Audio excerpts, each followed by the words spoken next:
Perfecto. Hablando de la armadura de Dios, es que nosotros nos abocamos a entender que estamos en una lucha espiritual, estamos en una guerra espiritual, ¿no? Y es una guerra que no termina, es una guerra constante. El resto de nuestras vidas terrenales, ¿no? Vamos a tener esta lucha permanente contra el mundo espiritual.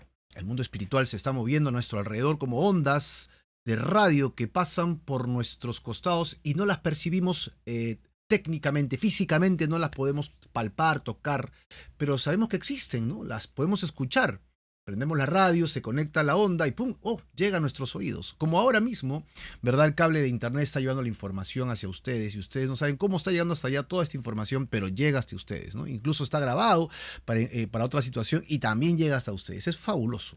Pues de la misma manera hay un mundo espiritual, hay un mundo que trasciende lo físico, ¿no? Hay un mundo que trasciende lo que nosotros creemos como tangible. Y entonces en ese mundo se mueve las huestes espirituales de maldad. Se mueve un mundo contrario a Dios. Se mueve un mundo que quiere hacer todo lo opuesto, ¿no? Todo lo antagónico, ¿no? Diametralmente opuesto a lo que Dios hace. Si Dios es bueno, Él es malo. Si Dios es luz, Él es tinieblas. ¿Verdad? Entonces el que no está en Dios o en Cristo Jesús, bajo la cobertura de Dios, básicamente está decidiendo, ¿no? Por consecuencia, estar bajo la cobertura de las tinieblas. Y así andábamos nosotros en otro tiempo, cuando no andábamos en Dios, y aunque no querramos aceptarlo, esa era nuestra condición. ¿Cuál? De estar en las tinieblas, envueltos en las cosas del mundo, unos peores que otros, unos más decentes que otros, ¿no? Pero estábamos envueltos en las tinieblas y en la oscuridad de nuestros pecados.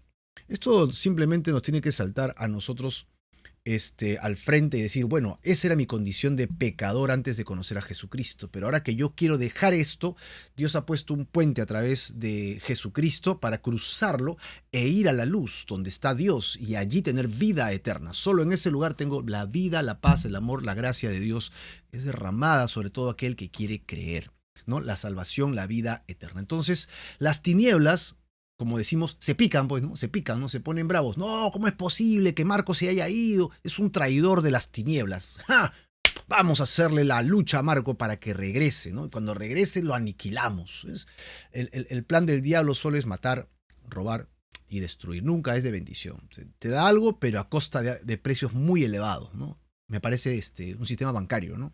Te da beneficios, pero después te saca el alma, ¿no?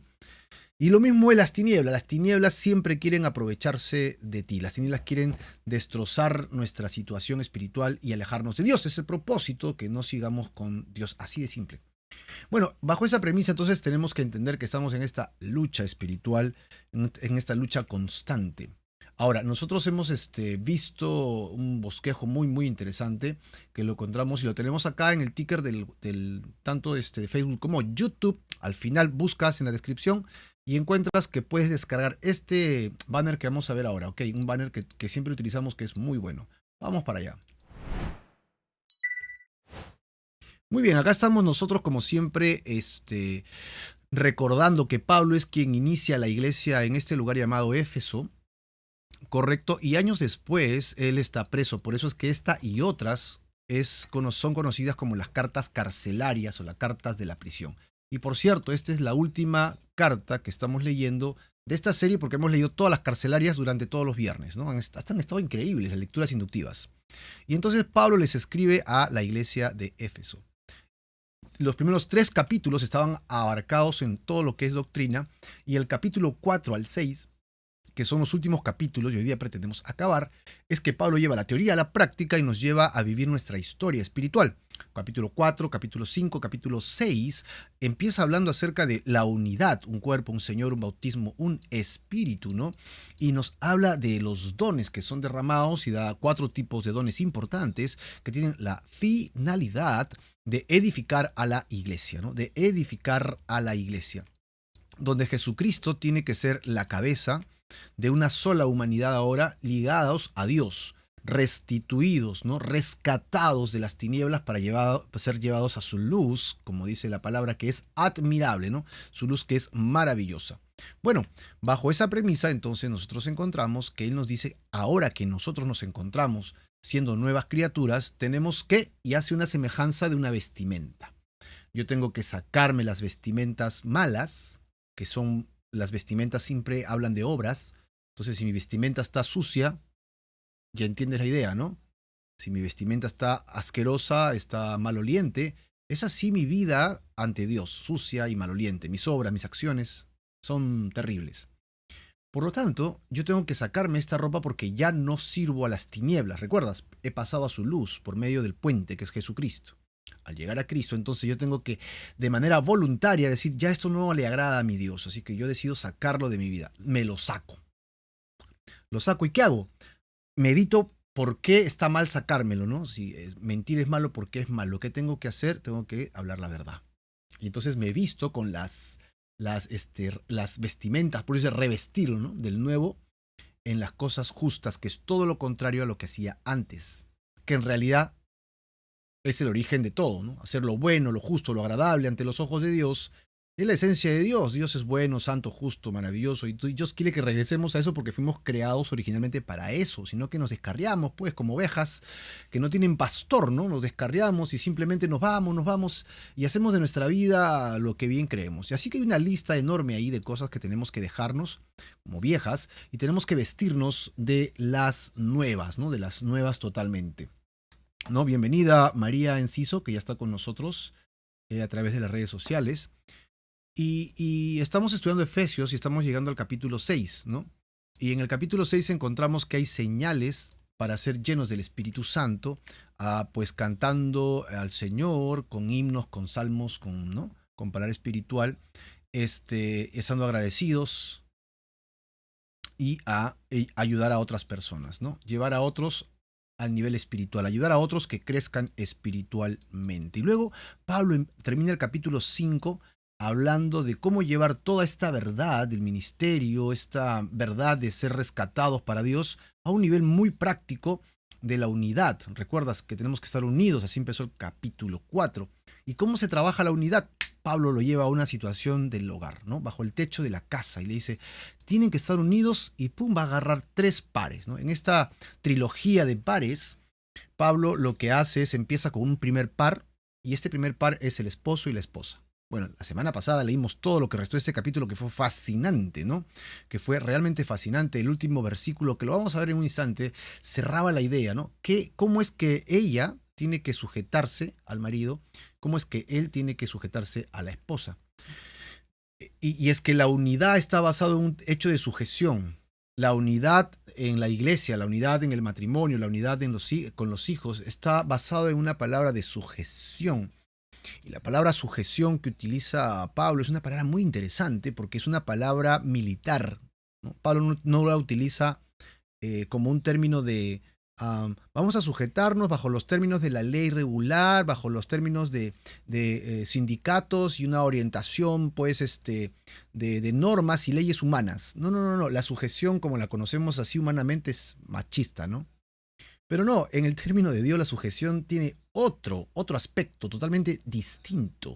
Y la palabra que utiliza Pablo es una palabra de guerra. Es decir, cuando pues venía el contrario, venía el enemigo, ¿verdad? El que estaba de vigía anunciaba, el atalaya, ¿no? Ahí viene el enemigo, ahí viene el enemigo. Entonces el comandante en curso se ponía de pie o donde él estaba, tomaba voz en curso y decía, sujetaos, sujetaos. Esa palabra que estaba utilizando allí, que para nosotros no tiene sentido, significaba pónganse detrás de mí, ¿ok? Para combatir al mismo enemigo. O sea, ponte en fila, ¿no? Ponte en orden para salir a atacar como un solo cuerpo, como una sola entidad. No importa si el de la derecha estaba peleado con el de la izquierda, no importaba si entre ellos habían discusiones. Mira, el enemigo nos viene a destruir y lo que ustedes tienen que hacer es alinearse atrás mío para combatir juntos al enemigo que nos quiere sacar el ancho, nos quiere destruir totalmente. Así que Pablo está diciéndoles a los matrimonios que ellos tienen que aprender a estar alineados juntos para pelear contra el enemigo.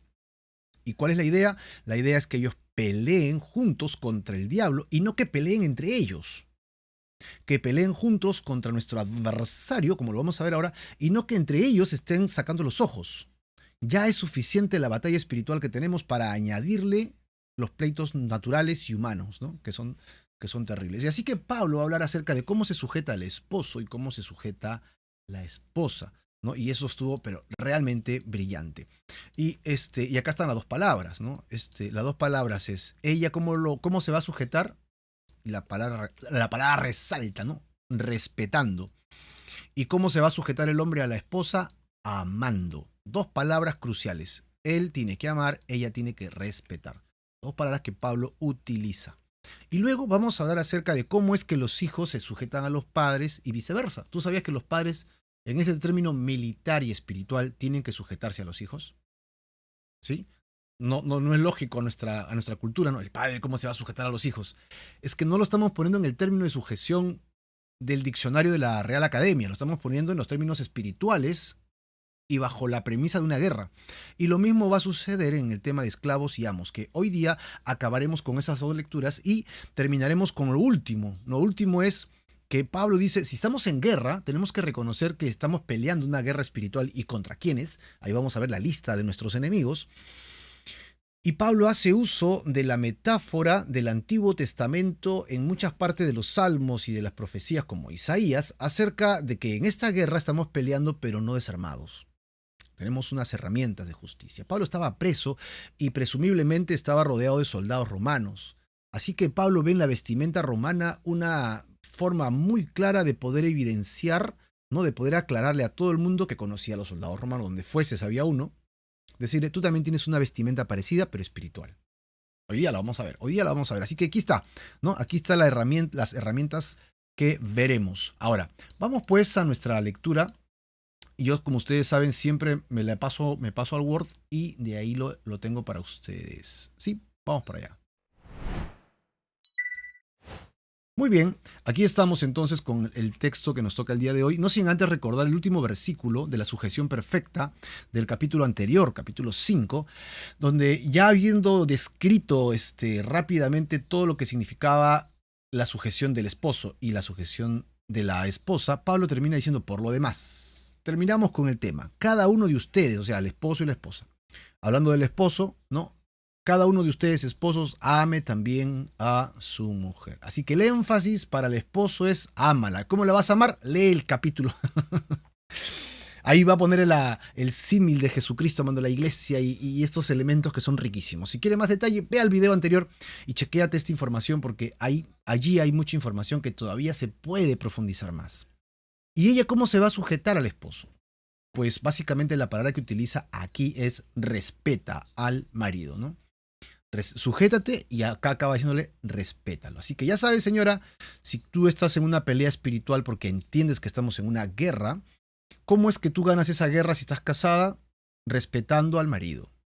Mira, tú me dirás desde tu tribuna, Marco, es que tú no conoces a mi marido, él es un tal por cual, él es así, él es asá, pero no, yo solo te estoy diciendo lo que Dios dice. ¿No?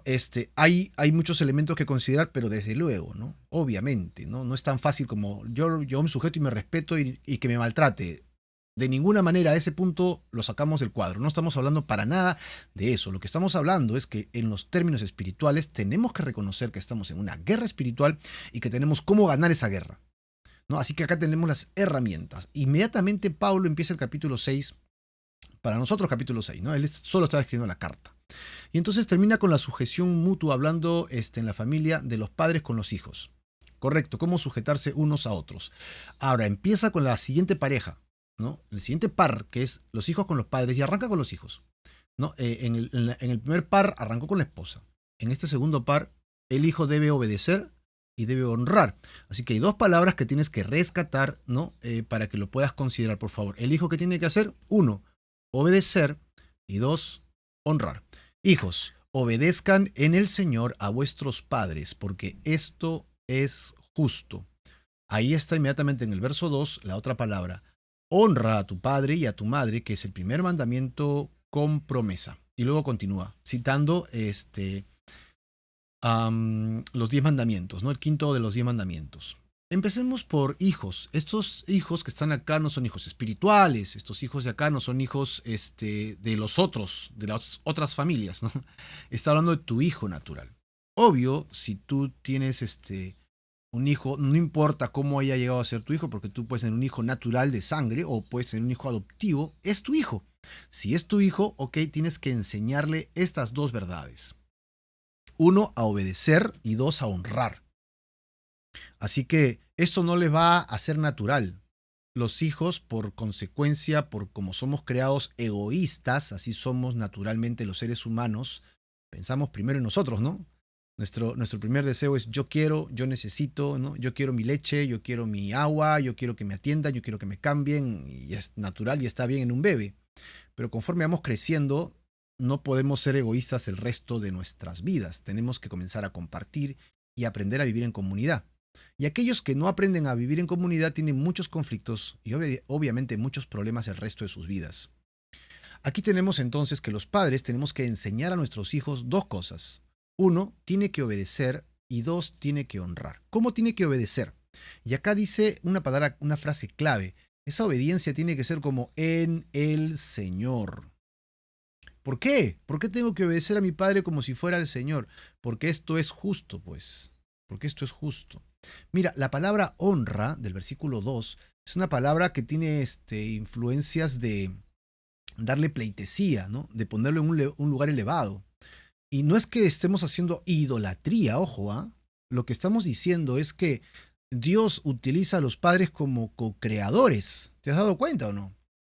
Porque Dios es quien nos crea y de Él es toda la gloria y toda la honra y a Él le pertenece todos los derechos de autoría. Estamos de acuerdo. Perfecto. Dios creó todo. Nos creó a nosotros también. Amén. Pero ¿cómo llegamos a la tierra? Dios utilizó a nuestros padres para que por medio de ellos nosotros viniésemos al mundo. Así que no somos creadores porque tenemos el poder para hacerlo, sino que fuimos instrumentos de co-creación. Y como hemos sido esos instrumentos, Dios dice, hónralos, ¿no? Ponlos en un lugar especial en tu corazón, en tu mente. Ellos que te han creado o que te han criado, una de dos cosas, ¿correcto? No son cualquier persona del resto del mundo. A tu padre no lo puedes maltratar, no lo puedes gritar, no lo puedes golpear. ¿Por qué? Porque Dios te está mandando que lo honres. Aquí está, obedécele y hónralo. Obviamente, una de ellas se va a romper literalmente cuando te casas, ¿no? Si te casas, siendo hijo te casas, ya no puedes obedecer en todo a tus padres porque ahora tú te debes sujetar a tu cónyuge. Ya hemos visto cómo te tienes que sujetar. Primeramente tienes que sujetarte a ellos, pero nunca debes dejar de honrar a tus padres, ¿no? Y en el honrarle, si tu padre te pide algo por hacer, obedécelo pues en el Señor, si lo que te pide no va en contra de los principios de tu matrimonio. Ya, hay un enlace que arreglar ahí, ¿no? Para entenderlo claramente. Pero estos dos principios, si tú eres soltero y vives bajo la cobertura de tus padres, si todavía vives bajo el techo de papá y mamá, entonces no importa la edad que tengas, querido amigo o hermano o hermana que nos estás escuchando, uno, obedece y dos, hónralos. Ponlos en este sitial especial delante de los demás, o sea, delante de la mayoría de personas. Ellos deben notar nuestra honra por nuestros padres, ¿no? Y honrarlos también significa, pues, ayudarlos, ¿no? Porque nuestros padres un día van a ser ancianos y entonces, ¿quién los va a ayudar? ¿Quién los va a ayudar en sus necesidades? ¿Quién va a cubrir sus necesidades? Somos los hijos, quienes tenemos que asumir de manera, dándole honra a ellos, ¿no? De esta manera. Así que no solamente se trata de decirle te quiero mucho y te mando saludos, sino que hay que participar también con ellos. Honra a tu padre y a tu madre, porque es el primer mandamiento con promesa. Versículo 3 dice, para que te vaya bien y seas de larga vida sobre la tierra. Este versos 2 y 3 tiene que ver con el quinto mandamiento. El quinto mandamiento de los 10 mandamientos claves en las tablas del Antiguo Testamento escritas por Moisés, hablan acerca de este honrar. El primer mandamiento habla de adorar a Dios solamente a Él y a nadie más. ¿Te das cuenta? Ahí, y cuando acaba la primera tabla y empieza la segunda tabla, la segunda tabla empieza con honrar a los padres. Es increíble, ¿no? Después no matarás, no robarás, no codiciarás y qué sé yo. Pero las dos tablas empiezan uno con adorar solo a Dios y la segunda tabla empieza con honrar a los padres. Eso habla mucho de nuestra condición con ellos. Ahora, ¿qué pasa si yo no los honro? Mis padres fueron malos, mis padres no me dieron lo que yo merecía, dicen algunos, ¿no? Mis padres no fueron buenos padres, mis padres amaban más a mis hermanos que a mí, mis padres nunca me ayudaron, siempre pensaron en otro hermano. Mira, pon todos los dichos y pretextos que tú quieras, ¿ya? Todo, tienes razón, Pero al final, ¿qué te dice Dios? Ahí está, clarísimo. No importa, acá no está condicionado, ¿no? Honra a tu padre siempre y cuando, no dice. En el caso de las esposas, le dice, ¿no? Amen a sus esposos como si fuera el Señor, ¿no? Y entonces lo condiciona al esposo para que se comporte de cierta manera, pero acá a los padres no le está pidiendo nada, ¿no? Obviamente al padre le va a pedir más abajo qué hacer, pero no está condicionado a esto. Es decir, hermano, no importa si tu padre fue bueno o malo, a ti te corresponde honrarlos. Y sabes qué, Dios te va a premiar por hacer lo correcto. ¿Qué va a pasar contigo? Te va a ir bien. Y no habla de solamente largura como long, ¿no? Largo tiempo de vida. O sea, vas a morir a los 120, ¿no? Larga vida sobre la tierra. No solo habla de años, sino habla de calidad de vida. Si tú honras a tus padres, tú vas a tener una buena vejez. Vas a tener una vejez soportada, fuerte, ¿no? Esto es interesante porque si tú quieres que tus hijos sean sanos, si tú quieres que tus hijos sean fuertes, si tú quieres que tus hijos sean bendecidos, amado hermana y hermana, enséñale a tus hijos a honrarte y a obedecerte. Yo sé que esto va contra muchas cosas que enseñan ahora, ¿no? Ahora, no le digas nada a los chicos, no lo vayas a traumar, no le digas nada a los chicos porque es muy fuerte lo que le estás diciendo. Qué sé yo, hermano, y hay tantas cosas que dicen ahora que no se deben hacer con los muchachos.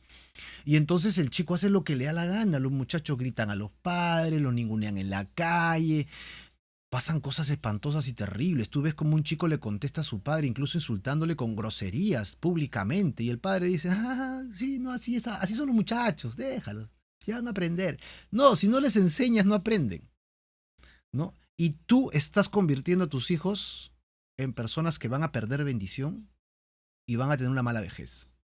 Y esa culpa es tuya, padre, porque no le enseñaste a tu hijo a honrarte. Si tú ves que tu hijo le falta el respeto a tu cónyuge, dice, respeta a tu padre o a tu madre, respétalo. No le hables así, no le hables así, bájale la voz a tu padre, perdón, a lo que le dices a tu padre o a tu madre. Tienes que, porque tú quieres bendición por tu hijo. Así sea que tu cónyuge se lo merezca o no, hermano. En este caso es importante. Mira qué tan lindo es la palabra de Dios y obviamente se puede profundizar más de este tema, ¿no? Sobre este tema. Ahora, vamos al verso 4. En el verso 4, un solo versículo para hablarle a los padres. Los padres deben hacer que criar a sus hijos. Y vosotros padres, no provoquen a ira a sus hijos, sino críenlos en dos cosas, en disciplina y en amonestación del Señor. Aquí está la condición del padre con relación a los hijos. Oiga, ¿usted quiere tener un buen hijo? Sí, yo te voy a enseñar bíblicamente cómo tienes que sujetarte a tus hijos.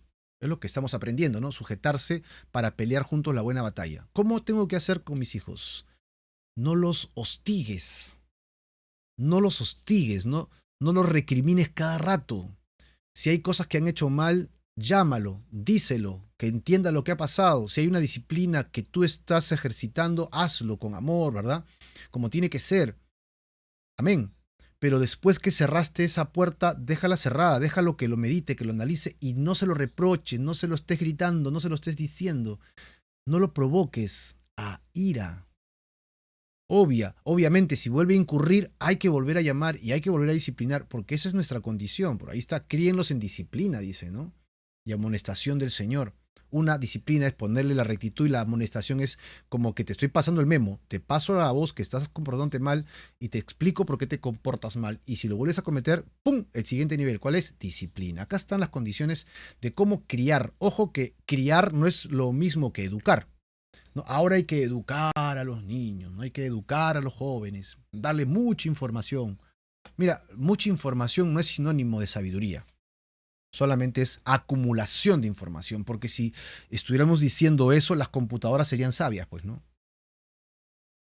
Pero la sabiduría no está en acumulación de información, la sabiduría está en cómo manejas la información. Eso es sabiduría y eso solamente se aprende cuando hay disciplina y hay amonestación. No hay otra manera. ¿Verdad que hemos aprendido más nosotros cuando fuimos disciplinados en nuestras vidas que cuando hacíamos lo que queríamos? Cuando hacíamos lo que queríamos aprendíamos un montón de cosas que no nos sirven. Pero cuando ha sido algo que nos ha costado, cuando ha sido algo que ha tomado esfuerzo y que a veces hasta hemos perdido y hemos llorado, ya sabemos qué hacer y qué no hacer. Hemos sido criados por el Señor. Dios ha permitido muchas veces la disciplina en nuestra vida, la amonestación del Señor. Yo tengo que llevar ese cuadro a mis hijos. Mira qué sabia es la palabra de Dios. Y Dios no te dice educa a tus hijos, Dios te dice cría a tus hijos. ¿Cómo voy a criarlos? Ahí tiene la respuesta. Dos palabras tremendas, disciplina y amonestación. Así que no te quede corta la palabra para amonestar a tus hijos. Madre, padre, si tú no lo haces, nadie más se va a interesar en realidad, ¿no? Yo puedo querer mucho o respetar mucho a los hijos de los vecinos, los quiero en la calle, los veo 10 minutos, ¿no? Jugamos, de repente, decimos algo, ya está, eso es toda mi responsabilidad. Yo no tengo por qué llamarle la atención o decirle, tiene su padre, tiene su madre, decimos. Exacto. Si tú eres padre y madre, tú tienes que llamarla. O sea, voy a llamar al profesor del colegio para que le llame la atención a mi hijo. Bueno, si te ayuda, bien, ¿no? Pero ¿quién es el responsable de amonestar desde pequeño? Tú, pues, mi hermano, yo.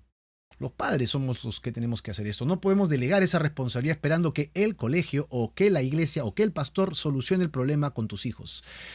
Tú tienes que trabajar esto desde pequeño, desde chiquitito, ¿no? Desde que están pequeñitos. Cuando crecen, entonces son guiados a hacer lo correcto y lo justo. Perfecto. Así que hemos cerrado el segundo par, que era mucho más corto que el otro, el de la semana pasada, ¿no?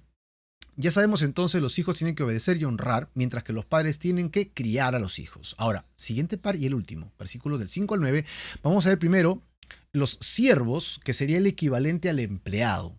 ¿De acuerdo? Evidentemente está hablando en un contexto de iglesia y que tanto el siervo como el empleador son creyentes, porque esta carta está dirigida a una iglesia. Entonces el contexto es en una casa donde se convierte el amo y los hijos abrazan, los siervos o los esclavos abrazan la fe. Entonces en este hogar todo cambia. Ya la conducta no va a ser igual que como eran antes de Cristo, pero el amo no necesariamente tiene la obligación de darle libertad a los esclavos. Algunos ya eran libertos, pero se hacían esclavos por amor. Es decir, yo ya soy libre, pero quiero seguir como esclavo. Mira, la condición, eran tan buenos los amos y había tantas bendiciones dentro de una casa grande que ellos preferían quedarse como esclavos, siendo libertos. Pero entonces Pablo explica claramente cómo debe ser la conducta de los dos, del siervo o esclavo y del amo. Ahora lleva este cuadro a lo que sería un empleado, ¿no? Un trabajador, un obrero y un empleador, un jefe. Si eres creyente y estás en uno de estos lados, entonces toma nota, ¿no? Versos 5 al 8 habla acerca de los siervos. Siervos, ¿qué tienen que hacer? Tienen que obedecer, pues. No, yo no estoy de acuerdo con el jefe. No, yo no estoy de acuerdo con cómo hace las cosas. Yo lo hago de otra manera. No, que me llame la atención. No, acá dice que obedezcan.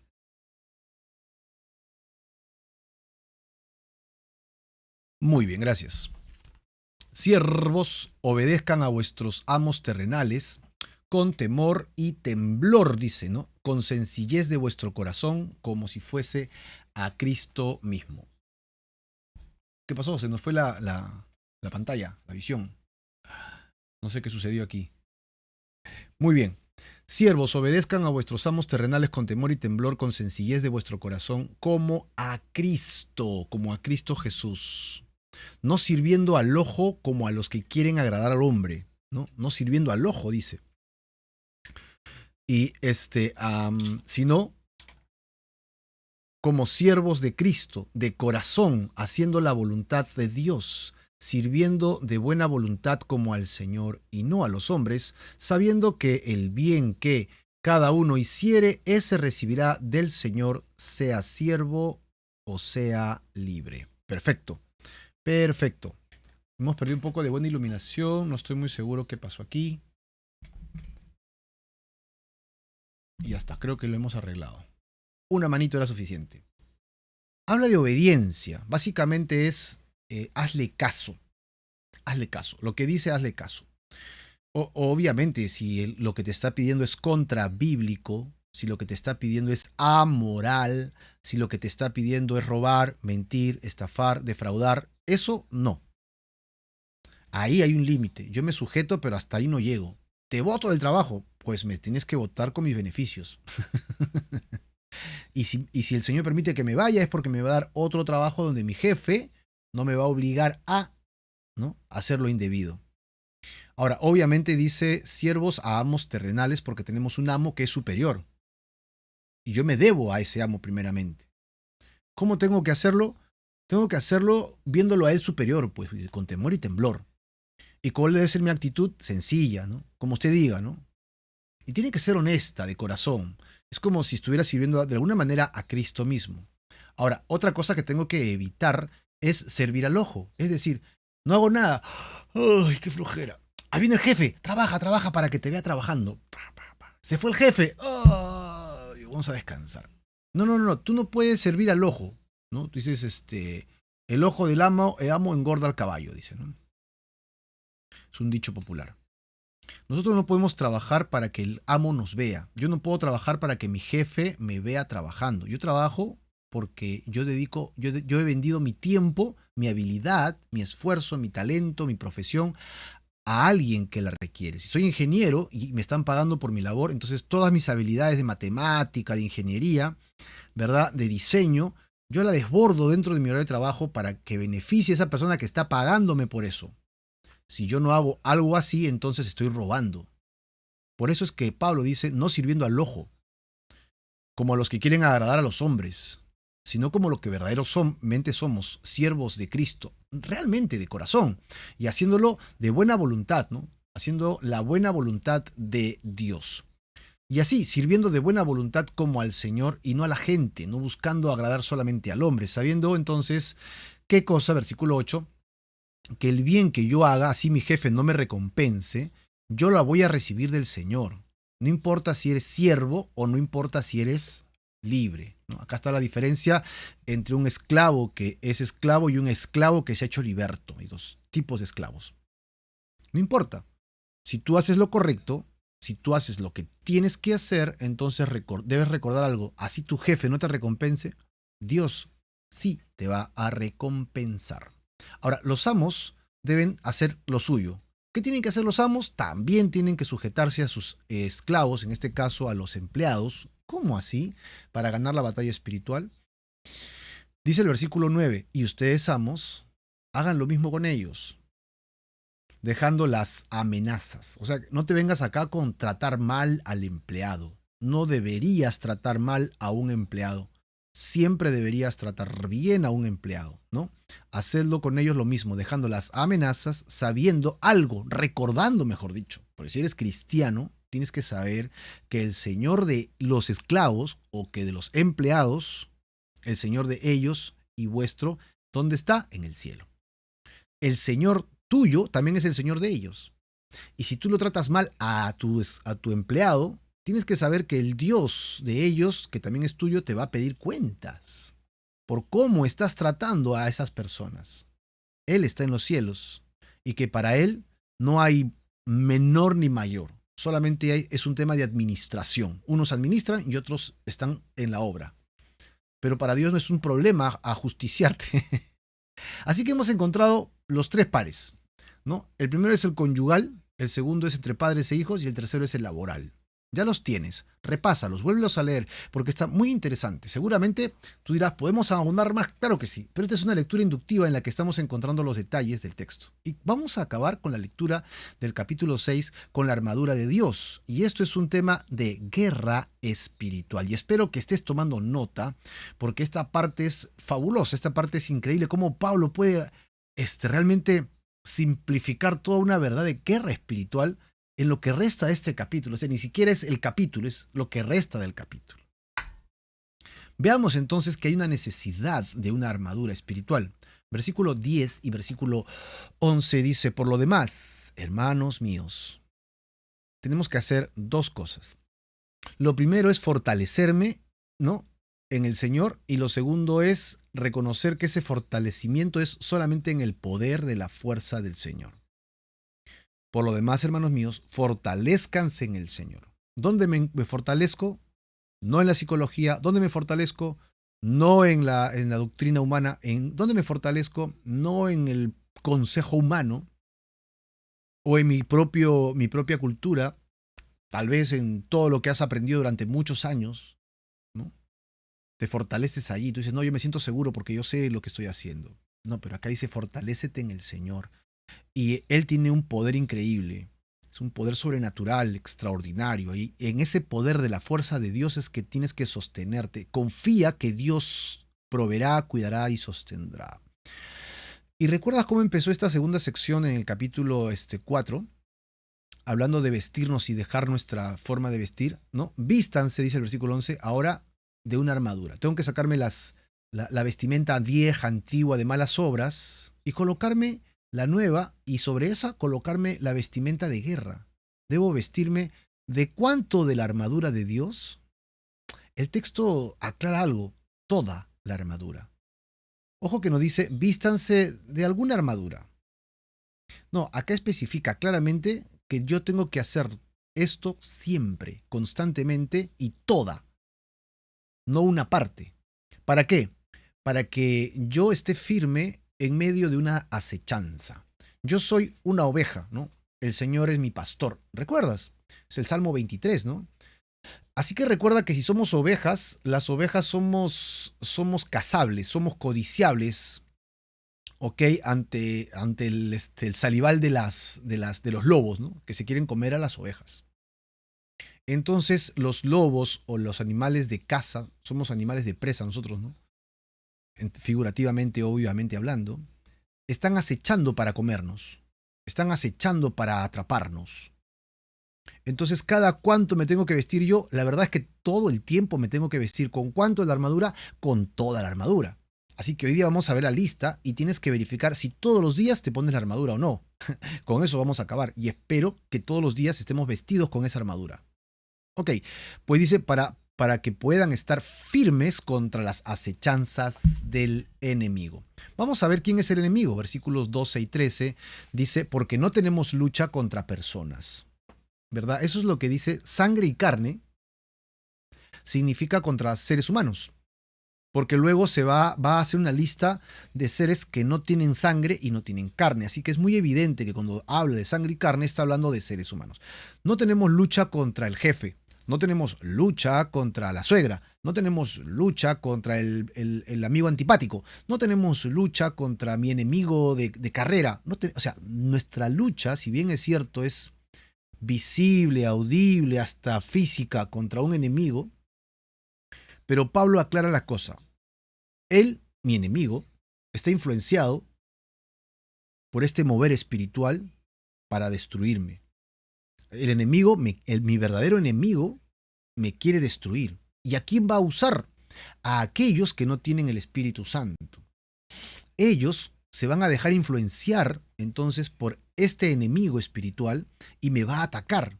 Así que cuando me ataca yo tengo que percibir la persona que está siendo grosera, faltosa, irritante conmigo, está siendo usada. Mi verdadero enemigo está ¿dónde? Atrás. Muy bien, está detrás de esa persona, ¿no? La persona que me está afectando entonces está siendo influenciada. Si yo logro percibir eso en mi ambiente espiritual, entonces mi corazón ya no va a estar afligido siempre porque me hablaron mal, me dijeron mal, me acusaron, me botaron, me irritaron y todo el azar que quieras. Ya no, ¿por qué? Porque yo ya entendí que mi guerra, mi batalla va más allá. ¿Recuerdas cuando Pedro le dijo a Jesús, Señor, tal cosa no hagas, ¿no? No vayas a Jerusalén porque tú has dicho que ahí te van a matar. Yo lo voy a impedir, se puso delante. Jesús le dijo una verdad que tiene que ver con esto, ¿no?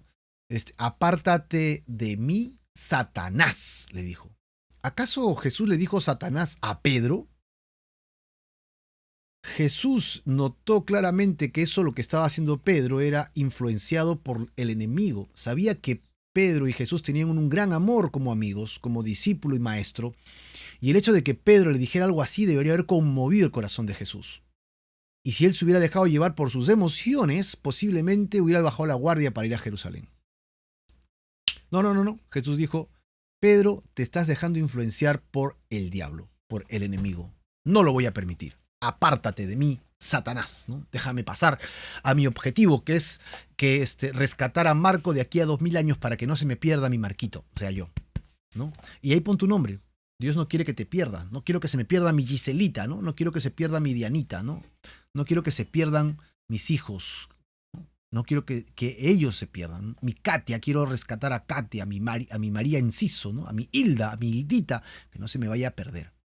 Por lo tanto, esa guerra que tenía Jesús era constante y perseverante, y ahora Pablo nos dice, nosotros también estamos embarcados en esta guerra.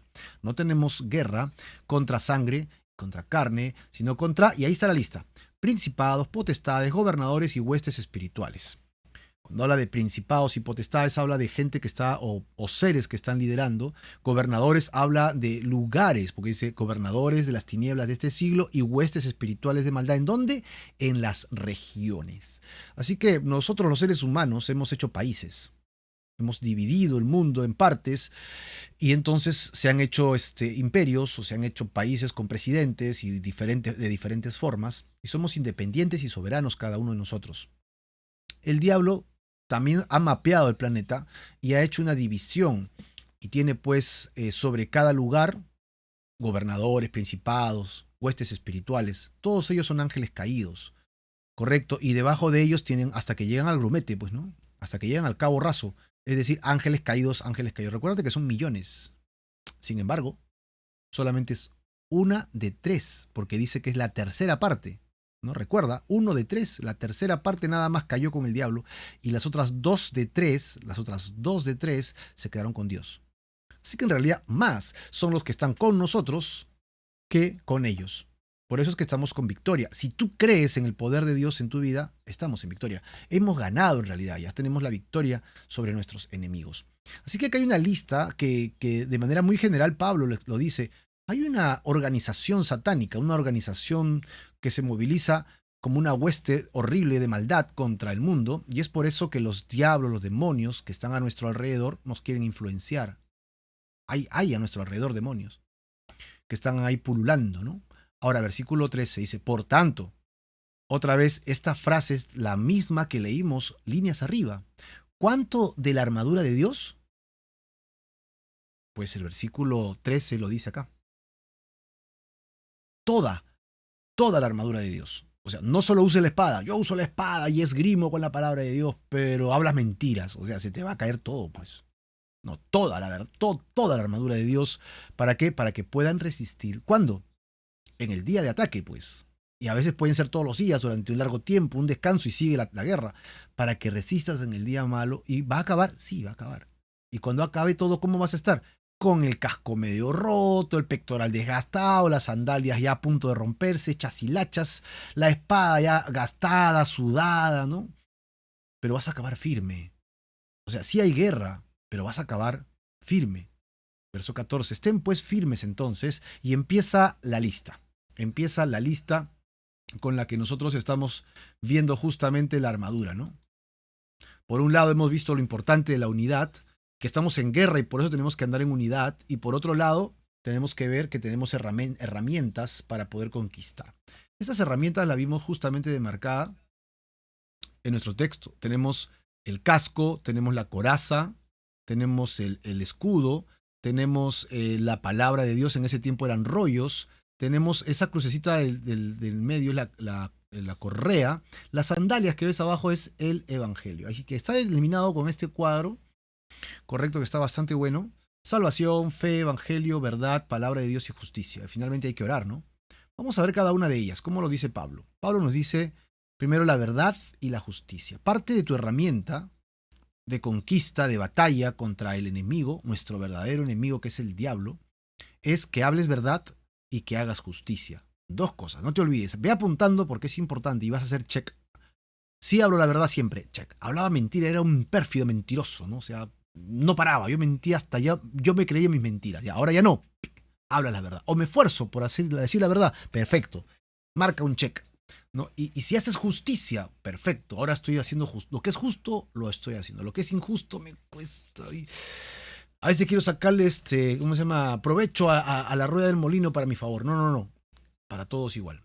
Vamos a ver el verso 14. Ested pues firmes, ceñidos vuestros lomos con la verdad, ¿no? Y vestidos con la coraza de justicia. Queridos hermanos, solo hablar de esto ya nos llevaría una sesión por vez, ¿no? O sea, de toda la armadura podemos hablar de cada una de ellas solamente una sesión. Si tú tienes una correa, ahora una correa ajusta un pantalón. Pero en ese tiempo no solo ajustaba el pantalón, la correa, ¿no? Cíñete, ajústate, ¿no? toda la vestimenta, es que si él está combatiendo y tiene suelto toda la vestimenta que se lo ponía de arriba abajo hasta la cintura, como más o menos ilustra el esquema que hemos visto, todo era una sola pieza, ¿no? De los hombros hasta la rodilla. Así que si él no tenía ajustada la correa de la verdad en este caso, entonces cuando él corra, cuando él se ejercite, cuando él quiera luchar, todo se le va a caer. No importa qué tan fuerte esté su coraza, no importa qué tan bien esté el escudo, todo se le va a caer. Así que no importa cuánto estés sacrificando, hermano, por el tema del reino de Dios, si sigues hablando mentiras, todo se te va a caer. Y vestidos con la coraza de justicia, ¿no? La coraza de justicia, dice el verso 14, pues la coraza es el pectoral. Eso es. Acuérdate que el enemigo nos va a atacar con dardos de fuego, ya lo vamos a ver. Dardos de fuego, y si estoy protegido con la coraza hago la justicia, entonces estoy protegiendo mi corazón. Estoy protegiendo mi vida. Ese es el segundo. Vamos a ver el tercero, ¿no? Vamos a ver el tercero en el versículo 15. Calzado los pies, obviamente habla de los zapatos para nosotros, pero en ese caso eran sandalias, con el apresto del Evangelio de la paz. Así que el Evangelio de la paz viene a ser las sandalias. Y es muy ilustrativo porque justamente las sandalias en los pies te llevan de un lugar para otro. Es decir, no te quedes evangelizando a un grupo el resto de tu vida. Evangelízalos, si te aceptan el mensaje, amén. Y si no les dejaste sembrar la semilla, ve a otro grupo. Lleva el mensaje. Lleva el mensaje siempre, el Evangelio, que es la paz que Dios quiere dar al hombre. Amén. No llevemos un evangelio de destrucción. Obviamente ya vamos a una destrucción y el evangelio es que no es necesario ir a esa destrucción de la muerte, ¿no? De nuestra perdición eterna. Ya en el Señor tenemos salvación. Así que van tres. Primero, verdad. Segundo, justicia. Tercero, lleva el evangelio. Espero que estemos tomando nota. Verso 16 habla de la fe. Sobre todo, tomen el escudo de la fe. Así que lo siguiente habla que la fe es como un escudo. ¿Qué pasa con ese escudo? Yo puedo apagar todos los dardos de fuego del maligno. Dardos de fuego del maligno. El enemigo quiere ponerme dudas. El enemigo quiere llevarme a pensar que el evangelio no es del todo verdad. Los pastores no son del todo buenos. Los hermanos son unos hipócritas. Las hermanas aquí y allá, ¿verdad? Y aquellos que dicen que son espirituales, yo no los veo tan espirituales. ¿Y qué tal si la Biblia no fue escrita por Dios, sino por los hombres? Y una lista, y todas esas dudas, todas esas cosas que vienen a la cabeza, solo vienen de las tinieblas. Algunas pueden ser verdad porque hay gente que no hace lo correcto, pero no es el estándar, ¿no? Dios sí llama, y sí conozco buenos pastores, y sí conozco buenos y buenas hermanas y hermanos espirituales que crecen, que sirven al Señor con todo su corazón y con toda su devoción, a pesar de los errores que tenemos. Así que sí es correcto, y la palabra de Dios es inspirada por Dios. Es útil, ¿no? Para enseñar, corregir, redarguir, instruir en justicia. Es poderosa. Así que cuando me viene una duda, ¿qué hago yo? Levanto mi fe. Digo, no, yo creo. Viene otra duda, yo levanto mi fe y digo, no, yo sí creo, he querido creer en Jesucristo como mi Señor y como mi Salvador. Por eso es que habla de fe. Luego habla de salvación y de palabra. Y tomen el yelmo de la salvación y la espada del Espíritu, que es la palabra de Dios. Así que hemos visto, repasemos rápido, rapidísimo. Tenemos por un lado la verdad, por otro lado la justicia, por otro lado el Evangelio, o sea, llevar el Evangelio. La otra es tener fe. Y ahora encontramos la quinta y la sexta. Habla de salvación y palabra.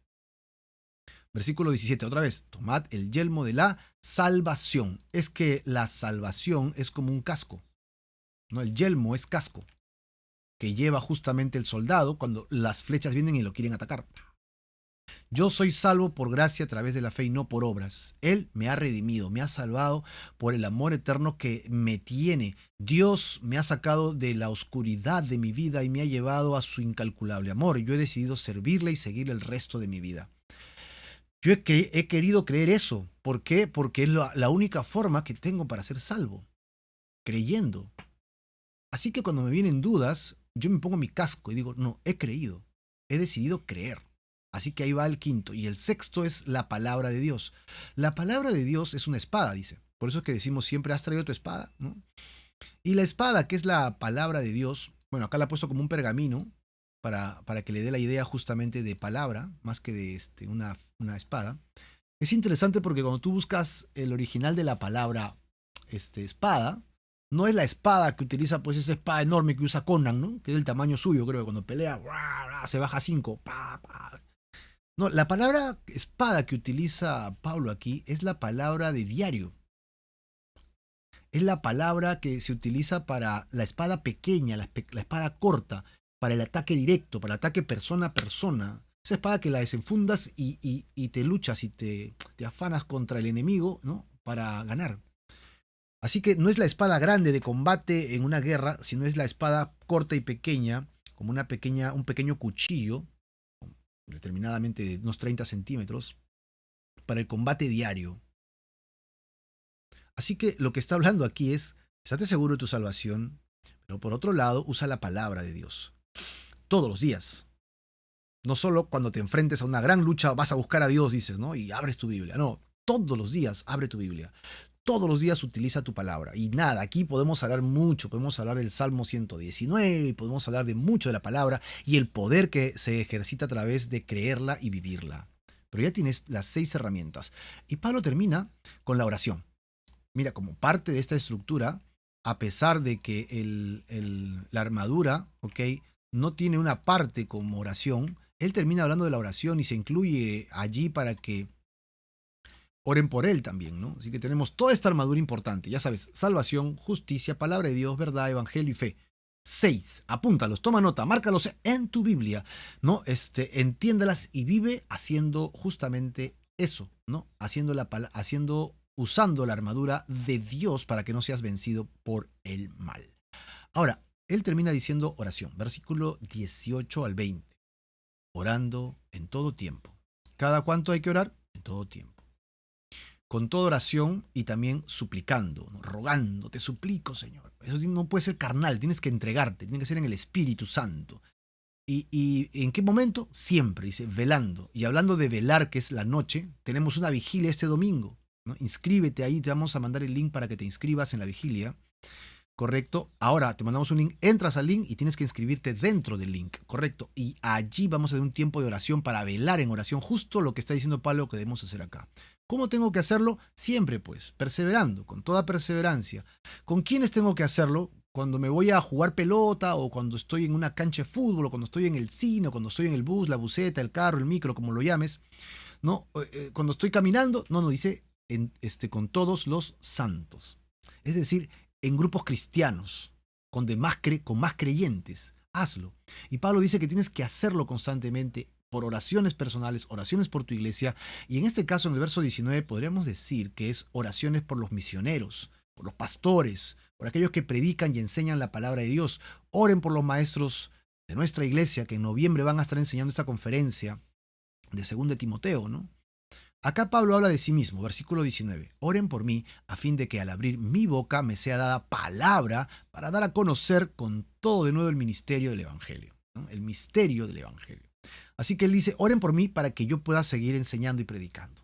Verso 20, por el cual dice Pablo que él mismo se considera un embajador y ahora en cadenas porque él está preso. Ya lo hemos visto en la introducción. Que con denuedo, con ahínco, con fervor, hable de él, ¿no? Que no me deje amilanar por los ataques. Y así es como debo vivir. Y él termina esta carta diciendo con una salutación final del versículo 21 al versículo 24. Para que también ustedes sepan mis asuntos cuando está preso, ¿no?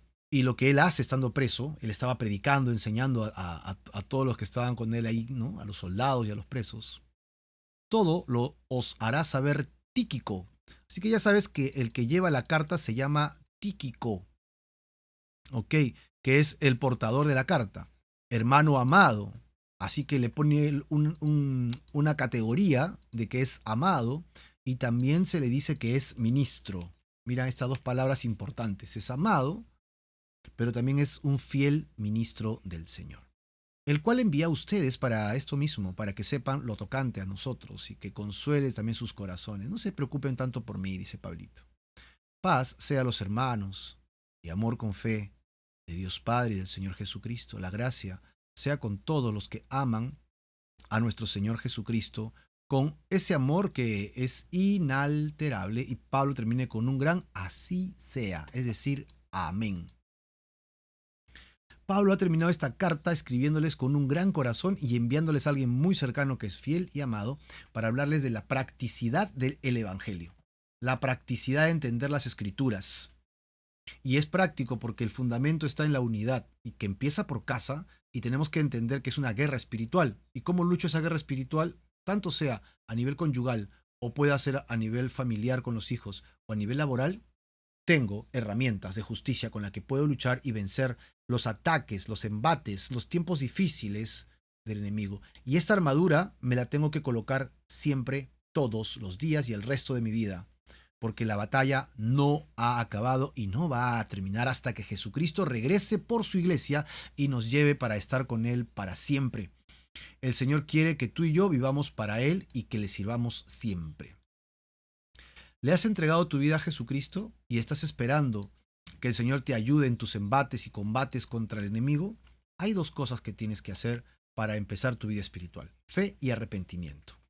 Yo te animo a que le entregues tu vida al Señor con fe, creyendo que Él te ha redimido, te ha comprado y te ha traído dentro de su ejército de batalla y te da herramientas para vencer, instrumentos para vencer.